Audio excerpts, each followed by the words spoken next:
Assalamualaikum teman-teman. Hari ini kita akan mempelajari apa sih kimia unsur itu. Sebelum kita mempelajari kimia unsur itu, terlebih dahulu kita ketahui apa sih kompetensi dasar yang harus kita pelajari dalam memahami kimia unsur. Di sini kita akan menganalisis kelimpahan, kecenderungan, sifat fisika dan kimia, manfaat dan proses pembuatan unsur-unsur golongan utama yaitu gas mulia, halogen, alkali, dan alkali tanah. Baiklah, kita memasuki penjelasan tentang kimia unsur. Sebelumnya, ada yang tahu nggak apa sih kimia unsur itu? Oke, Ibu jelaskan ya. Kimia unsur itu ialah unsur-unsur kimia atau kimia unsur merupakan suatu spesies atom yang memiliki jumlah proton yang sama dalam inti atom, yaitu nomor atom atau zat yang sama. Sebanyak 118 unsur telah diidentifikasi, yakni 94 diantaranya terjadi secara alami di bumi, sedangkan sisanya 24 merupakan unsur sintetis. Oke, selanjutnya kita akan mempelajari kelimpahan unsur golongan utama di alam. Teman-teman sudah tahu belum?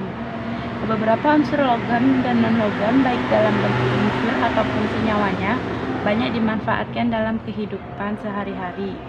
Penggunaan beberapa unsur logam dan non-logam meningkat dengan berkembang pesatnya industri, baik sebagai alat, bahan dasar ataupun sumber energi pada umumnya. Nah, unsur-unsur logam ini terkandung dalam bebatuan sebagai senyawa yang disebut mineral biji logam.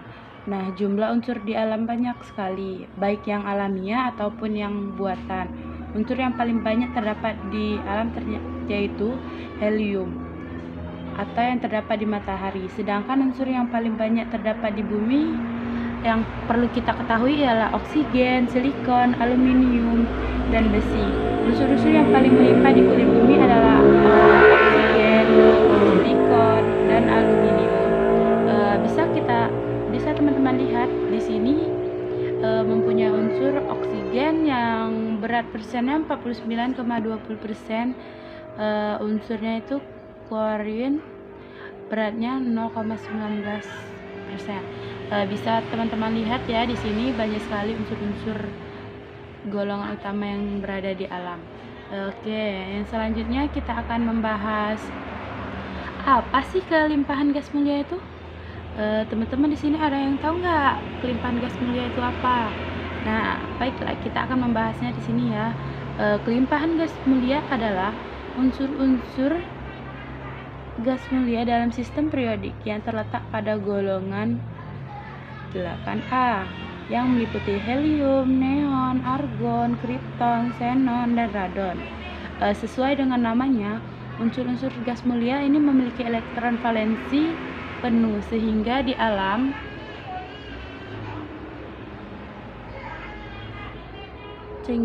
tidak ditemukan dalam bentuk senyawa, melainkan dalam bentuk atom-atom. Dikatakan sebagai unsur bebas. Meskipun demikian, pada tahun 1962 H. Bartlett berhasil mensintesa senyawa gas mulia yang pertama, yakni SeFtF6.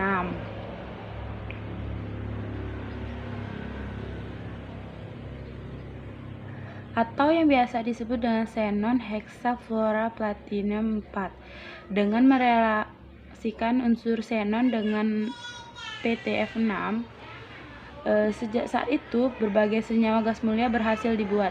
Nah, dari tabel kelimpahan unsur-unsur di udara, kita mendapatkan informasi bahwa unsur-unsur mulia yang paling banyak terdapat di udara adalah argon. Kenapa argon? Karena argon unsur gas mulia yang paling banyak di udara. Ini bisa kita lihat ya, persen argon itu paling tinggi di antara yang lain-lainnya, 0,94%. Sedangkan ppm-nya itu 9G40. Konsentrasinya itu 0,5. Sedangkan Unsur gas mulia yang paling sedikit ada di udara adalah radon, yang bersifat radioaktif dengan waktu paruh yang pendek, kurang lebih 4 hari dari peluru menjadi unsur lain. Oke, yang selanjutnya yang tadi kita telah membahas kelimpahan gas mulia. Selanjutnya kita akan membahas tentang kelimpahan halogen. Teman-teman di sini ada yang tahu nggak sih apa itu kelimpahan halogen? Baiklah, kita akan membahasnya. Kelimpahan halogen itu unsur golongan halogen sangat reaktif sehingga di alam hanya ditemukan dalam bentuk senyawa. Halogen berasal dari bahasa Yunani dari kata halo yang berarti garam, karena umumnya ditemukan dalam bentuk garam anorganik. Kelimpahan unsur-unsur halogen ini banyak terdapat di dasar lautan. Oke, yang selanjutnya kita akan membahas tentang kelimpahan alkali, di mana kelimpahan alkali ini unsur logam alkali terletak pada golongan 1A dalam sistem periodik unsur. Unsur logam alkali bersifat sangat reaktif sehingga hanya kita jumpai dalam bentuk senyawanya di alam. Yang selanjutnya kita akan membahas tentang kelimpahan alkali tanah. Nah, bedanya kelimpahan alkali dan alkali tanah ini adalah, sedangkan kelimpahan alkali tanah ini, tanah unsur golongan alkali tanah terletak pada golongan 2A. Kalau kelimpahan alkali tadi terletak pada golongan 1A, sedangkan kelimpahan alkali tanah terletak pada golongan 2A dalam sistem periodik unsur. Unsur-unsur logam alkali tanah hanya ditemukan di alam dalam bentuk senyawa karena bersifat reaktif. Berilium ditemukan dalam bentuk mineral yang disebut beril, dan magnesium ditemukan dalam mineral air laut seperti dolomit. Oke. Yang selanjutnya kita akan membahas tentang sifat fisika dan sifat kimia unsur-unsur golongan utama. Adapun sifat